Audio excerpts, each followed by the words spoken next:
Hello मेरे प्यारे बच्चों, कैसे हैं आप सब। आप सबका स्वागत है पीसी ग्रुप कोचिंग वाला में।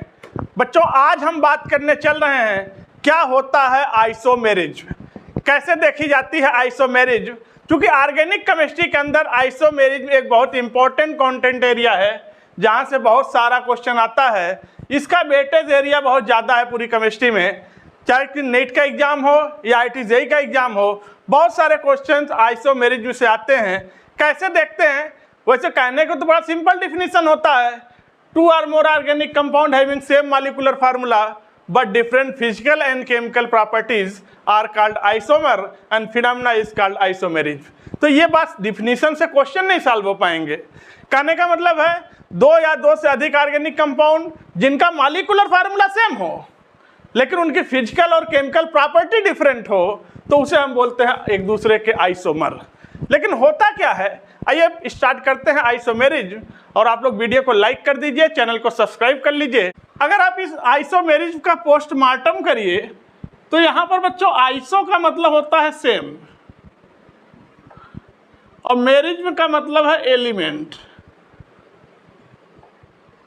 कहने का मतलब है 2 या 2 से अधिक ऑर्गेनिक कंपाउंड जिनका मॉलिक्यूलर फार्मूला सेम हो और उसमें एलिमेंट भी सेम हो तो उनको आपस में हम बोलते हैं आइसोमेरिज। हमेशा याद रखिएगा, अगर 2 आइसोमर हैं तो उन 2 आइसोमर का IUPAC नाम कभी भी सेम नहीं आएगा। सबसे बड़ी पहचान है, जब भी आप IUPAC नाम रखेंगे तो 2 आइसोमर का IUPAC नेम हमेशा डिफरेंट आएगा। सपोज करिए हम कोई ऑर्गेनिक कंपाउंड ले रहे हैं, हमारे पास है C2H6O, ये जनरल मॉलिक्यूलर फार्मूला है। देखना चाहते हैं हम इससे कौन से आइसोमर बना सकते हैं, तो इससे हम बनाने चल रहे हैं CH3 CH2OH और दूसरा बनाने चल रहे हैं, ये तो अल्कोहल हो गया और ये हो गया CH3OCH3, ये ईथर हो गया। तो जब आप देखिए इस कंपाउंड में टोटल 2 कार्बन है तो यहाँ भी 2 कार्बन है, एलिमेंट सेम होना चाहिए।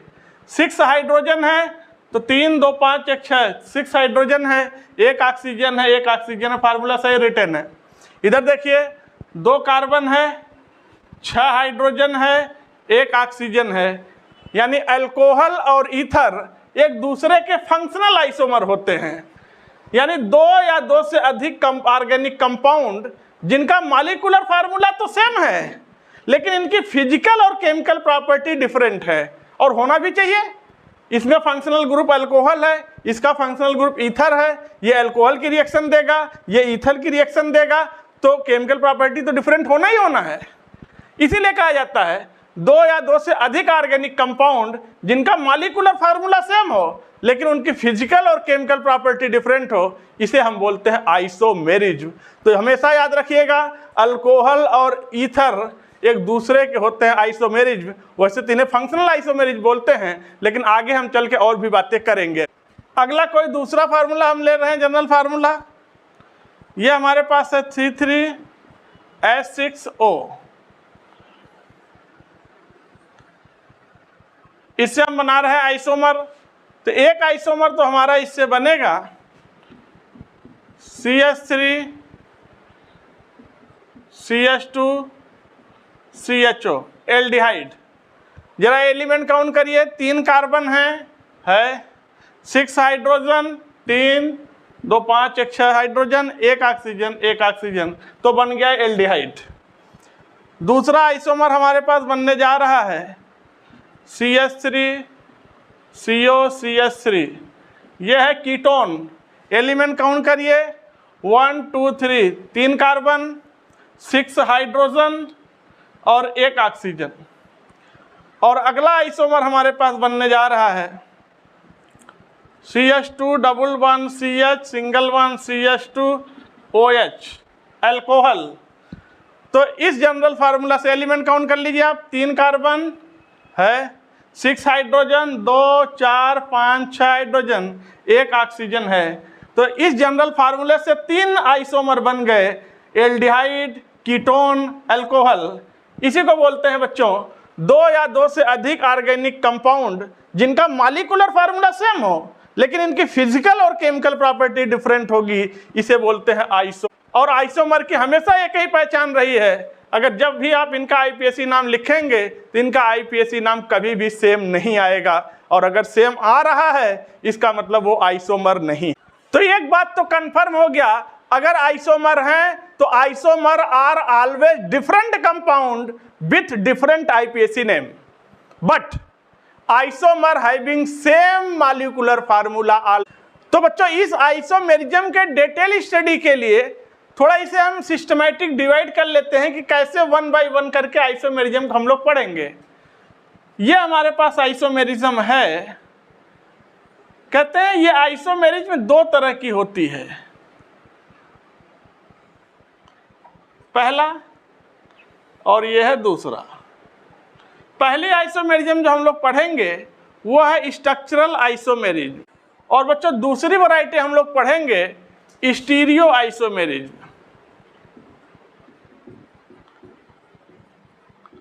स्टीरियो आइसोमेरिज्म, ये स्ट्रक्चरल आइसोमेरिज्म 2D में चलेगी, 2D यानी 2 डायमेंशनल, और स्टीरियो 3D में चलती है। कैसे चलती है जब पढ़ेंगे तो बताएंगे। अभी इस स्ट्रक्चरल के अंतर्गत हमें पढ़ना है पहली आइसोमेरिज्म, वो है चेन आइसोमेरिज्म। Chain isomerism.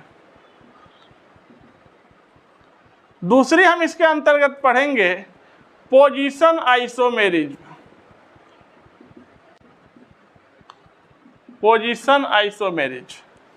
तीसरी हम पढ़ेंगे फंक्शनल आइसोमेरिज्म।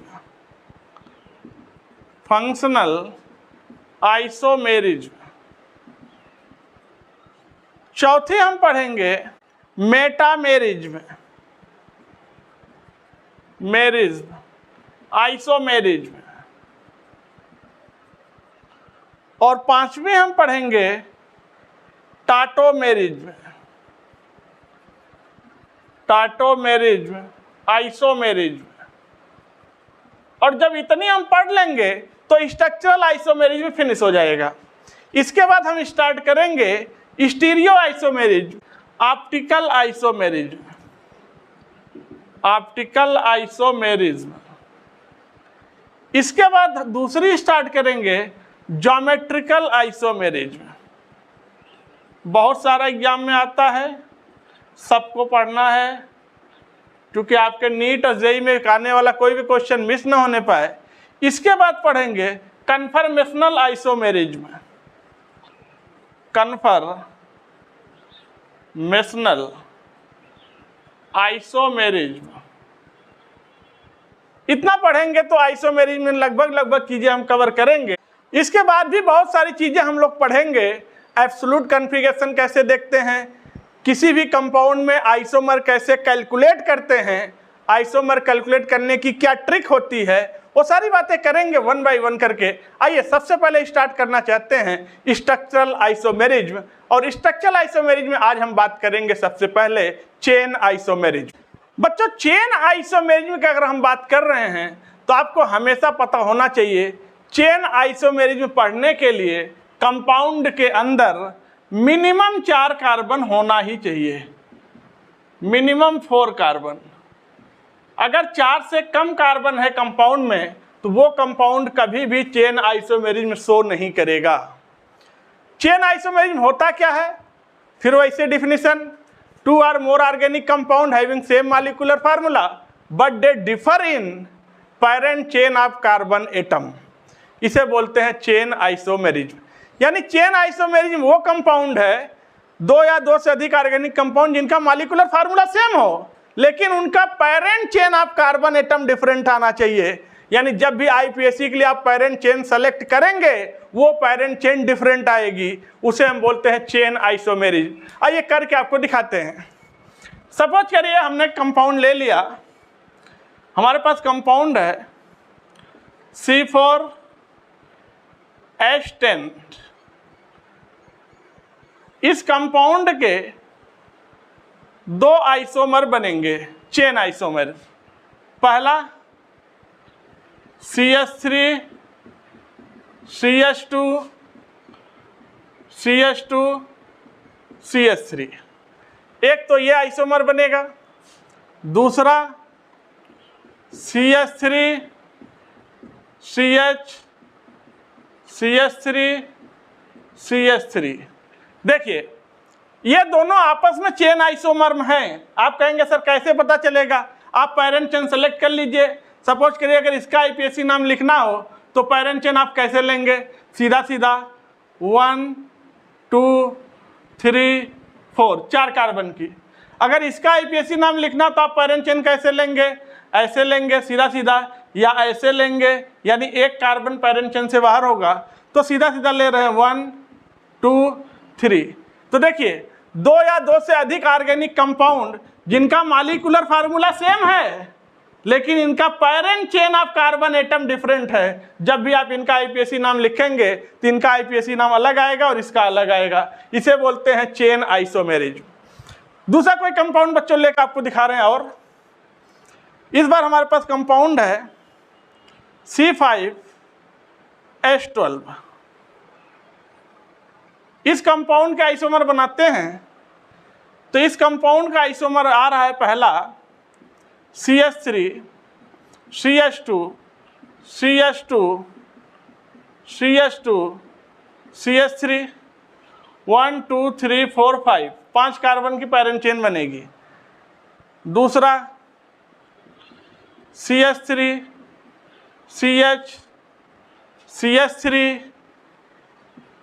CH2 CH3। अगला isomer next CH3 C CH3 CH3 CH3 1 2 3 4 5। जरा आप इसको देख तो जरा देखिएगा, ध्यान दीजिएगा। अगर आप इसका देखिए पैरेंट चेन तो यहाँ पे पैरेंट चेन 5 कार्बन की मिल रही है 1 2 3 4 5। यहाँ पर पैरेंट चेन लेंगे तो 1 2 3 4 4 कार्बन की पैरेंट चेन हो गई। यहाँ पर पैरेंट चेन 1